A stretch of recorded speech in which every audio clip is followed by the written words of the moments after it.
இன்னைக்கு நம்மளுடைய inner self அப்படிங்கிற சுயம், அதை பற்றிய சில தகவல்கள். ஒரு ஆன்மான்னு சொல்லலாம், அல்லது ஒரு பிரபஞ்சத்தன்மைன்னு சொல்லலாம், அல்லது கான்சியஸ்னஸ் அப்படின்னு சொல்லலாம். நம்மளை பொறுத்தவரையில் இந்த உடல்ல இருக்கிறதுனால இன்னர் செல்ஃப்ங்கிற சுயம்னே சொல்லலாம். இந்த சுயம் என்ன பண்றாங்க, தன்னை தேடுவதற்கு ஒரு கடும் முயற்சி எடுக்கிறாங்க. அந்த முயற்சி தான் இந்த மனித வாழ்க்கை அப்படின்னு நமக்கு தெரிய மாட்டேங்குது. காரணம், நம்மளுடைய பிறந்த நோக்கத்தை பற்றிய தேடல் சுயத்துக்கு டிஃபால்ட்டாகவே இருந்துகிட்டு இருக்கு. அதன் பிரகாரம் தான் நடந்துகிட்டு இருக்கு. அதற்காக இந்த உடல் மனம்ங்கிற உதவியாளர்கள் அவங்க பயன்படுத்திக்கிட்டு இருக்கிறாங்க. இந்த சுயத்தை எப்படி கண்டுபிடிக்கலாம் அப்படின்னா, முதல் அன்றாட நடக்கிற இயல்புகளில் நம்ம இருந்து சுயத்தை கண்டுபிடிக்கலாம். எப்படின்னா, எதெல்லாம் சுயம் தானாகவே தேடி போகுதோ இதெல்லாம் சுயத்தோட இயல்பா வச்சுக்கலாம். ஏன்னா சுயம் ஏன் அந்த அளவுக்கு இயல்பா இருக்கணும்னா, அது தீர்வை தேடுது. இந்த சுயத்துக்குத்தான் மனம்ங்கிற தானா தோன்றுகின்ற எண்ணங்களை உற்பத்தி செய்து அவங்களுக்கு பேலன்ஸ் பண்ண துடிக்கிறாங்க. இந்த சுயத்துக்கு தான் பிரபஞ்சம்ங்கிற உதவியாளர்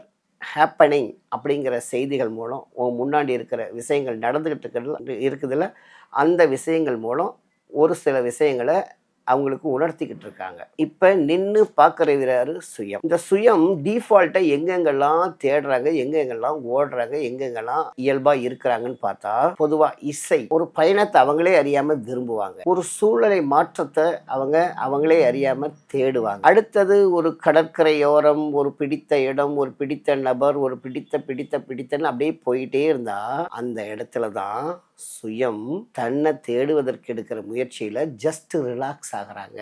இப்ப தேடுகின்ற அந்த விஷயம் எங்க நிறைவுங்கிற இடத்த தொடுதோ அங்கதான் அவங்களுக்கு அந்த விழிப்பு கிடைக்குது. எனவே சுயம் டிஃபால்ட்டாவே தன்னை தேடிட்டு இருக்கிறாங்க. சுதாரித்துக் கொள்ளுங்கள். நன்றி.